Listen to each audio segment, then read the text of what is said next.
I'm Dan P with Infinite Lives podcast. I'm looking at Darkest Dungeon with Chris.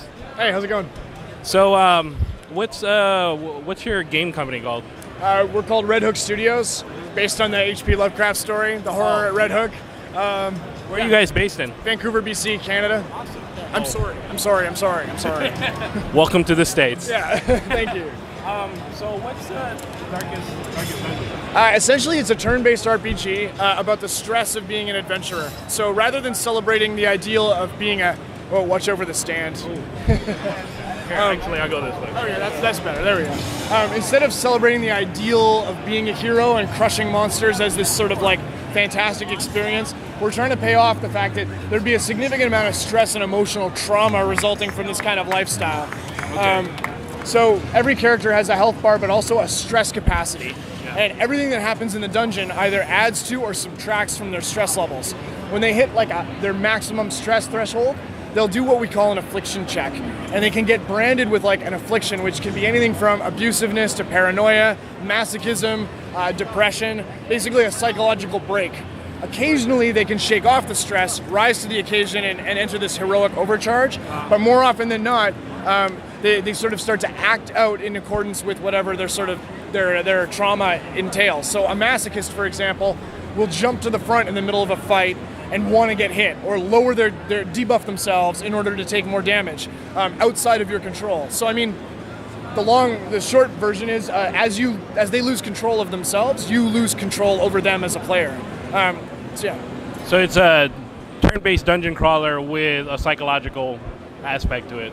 Is the affliction really directly related to what the character is, what their stats are, and those kind of things? Are they more prone to certain kind of things? You're saying the sadomasochist would like want to go in front of the party. Like, are there other kind of instances of that?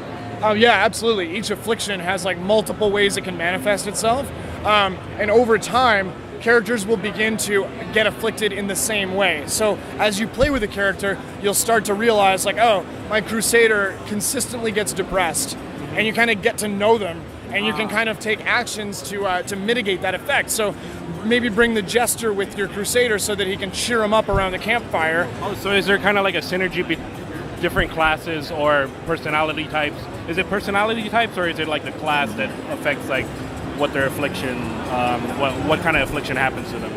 Well, the affliction starts out being random, but like I said, over time they'll gravitate towards one or the other. Okay. And then the synergy happens basically on your ability loadout, what type of camping skills you chose to bring with you, and how well you know the characters. Each character also develops personality quirks, which are sort of semi-permanent, things that affect their behavior. Things like, if you walk around in the dark too long, you might get night vision, which is awesome. You do more damage in the dark. Or you might get fear of the dark, which, is like not a great condition to have. Not in a dungeon. Exactly. So every character is going to have things that you like and don't like about them. I mean, there's even things I don't like about my best friend. It's it's kind of the way we're built. So we're trying to celebrate that, gamify it, and turn it into sort of a morosely entertaining experience. Yeah. Oh, I think you might have accidentally hit the power. Oh.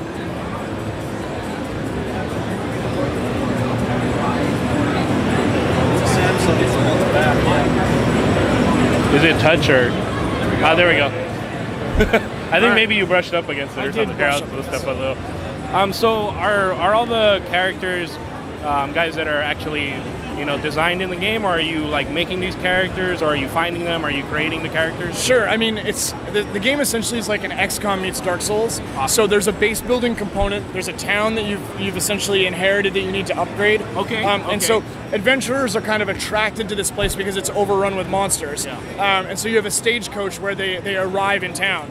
So you have a roster of about, let's say 20 slots, and you can fill that with, heroes of all different types. There's 16 character classes. Okay, so they'll be attracted to your town depending on your upgrades and those kind of things? Yeah, exactly. And as you upgrade the stagecoach, you get access to more and more different classes. So again, are these randomized characters that are coming to your town, or are they designed that way? I mean, like this is a particular character that shows up at this moment? No, they're all randomly generated. One of the cool things too is like we did a Kickstarter earlier in the year, and one of our backer rewards was you could personalize one of these heroes. So you'll be pulling from a pool of characters that our backers actually, they set their name, they set their sort of starting personality quirks. Yeah, so I mean, you might find out somebody in Wisconsin's character shows up in your game. That's cool. So like every time you play, there's going to be a whole set of, bad choice of words, but just a whole set of people problems that you have to deal with. Yeah, exactly. It's about making the best of like an imperfect situation.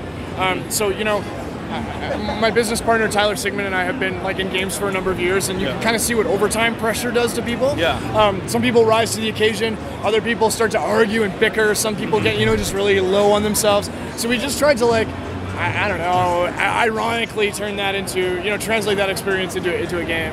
Okay. Yeah. So is there a definitive end to this game, or is it just the dungeons keep randomizing or something like that? Well, it's a game that's meant to be played as opposed to just beaten. However, there is a story, and so you can beat the game. You can resolve the story arc. It'll roll over into NG+. But yeah, essentially the setup is you get a letter from an ancestor. He says, I made a huge mistake. You got to come home. And then he shoots himself in the head. So you arrive in this ruined, awful, inheritant land, and it's up to you to kind of figure out what he did and how to fix it. And then in between is a ton of procedural content, and you're sort of building up your roster, upgrading your heroes, upgrading the town, all that kind of stuff. So how far along is the game? Can we play this now or you can play it right now? Yeah, the at general home. public. Yeah. We're gonna ship mid next year, maybe a little sooner, and we're gonna do early access. But we want to do a really good early access. Of course. So we want that time to be spent revising and sanding off the rough edges, as opposed to fixing fundamental problems with the game. Yeah. So we're not really committing to an early access date just yet. But we're definitely going to do it on Steam. But yeah, we want the game to be not just playable, but replayable, even at an early access stage. So are you guys just shooting for Steam, or is this also going to be any of the consoles? Yeah, we're doing PC, Mac, Linux on Steam and DRM free for the final product. And we've been talking to some really nice people at the console places, and there's a lot of interest. So we're working through that stuff right now, actually. Yeah, cool. We all want to put it on a tablet. That's definitely a goal, but we're a small team. We need to make sure that the game is solid, fun, and awesome now, and then we can adapt and figure out how to make that work later. Yeah. Awesome. So, not to get too much into it, but I see a couple influences here, because I used to play old PC dungeon crawlers and that kind of thing. I see Bard's Tale. Yes, you do. Old Eye of the Beholder. D&D games. Yeah. Pool of Radiance. Okay. Yeah, all those games. Something happened and I turned into an old guy. I didn't even notice. And no one was getting my game references. But Tyler, my business partner, and I, when we started thinking about the game, we grew up with those sort of almost vague, unforgiving RPGs of the early PC stuff. So that's the tradition that we want to honor, and that's another reason why. Well, you guys are already having a map drawn for you, so that's a little bit different. Yeah, it's true. In the old days, you'd get a graph paper. Right. I have reams of graph paper with Eye of the Beholder 2 dungeons. Don't stand here. Yeah. But yeah, we want to sort of honor and carry on that tradition, which is why we want to come to PC first. Awesome. And just hold that space and be taken as a serious contender as far as a PC RPG goes. Within the indie space, we don't have a massive team or anything. So on that, everybody that I've been interviewing at PAX or just on my podcast and things, I always try to ask what their gaming origin is. What that means is how did you start with games? Did you start young? Did you were your parents letting you play games? Were you sneaking off playing games? Were you on a PC or something like that? So what's your gaming origin? Tank Pong on my dad's old Atari. Wow. Okay. Then Wonder Boy on the Sega. Monster World, mind melting. Yeah. And then from there, I kind of went into the PC stuff. The first Wing Commander, like I was saying, Eye of the Beholder 1 and 2. Bard's Tale, some Wizardry, Pool of Radiance, so that's kind of where I came from, and I really love those tactical, thoughtful, glass of scotch, lower the lights, thinking games. Some games are a row of shots, and that's awesome, but ours is more of a Velvet Underground, if you will. I like that, Velvet Underground.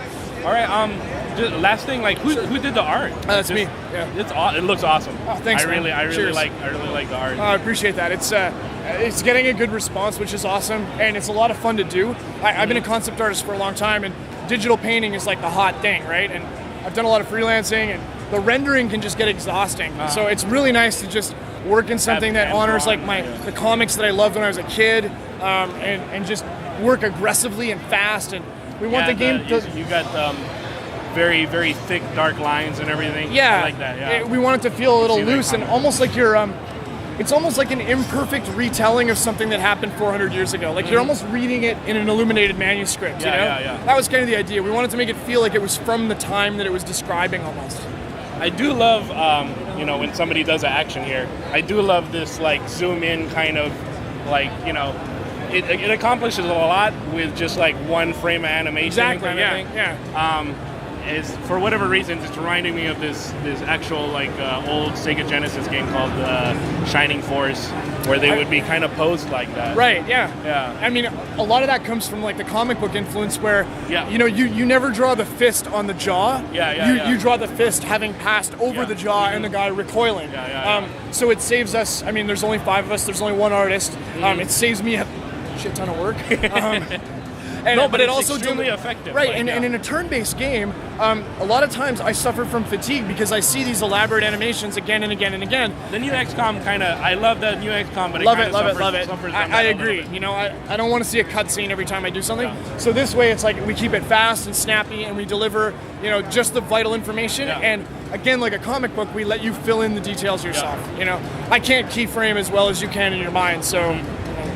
Very cool. Well, yeah. Thanks for talking to me about the game. We'll try to play it. Yeah, you guys over there. Yeah. All right. Cool, man. Thank you Chris. so much. You should go say hi to Tyler. He's got the fancy haircut. He's a game designer and co-founder of the company along with myself. So. Okay. Cool. Yeah, Thanks, man. Thanks for coming by, guys. I really appreciate it. Thank you.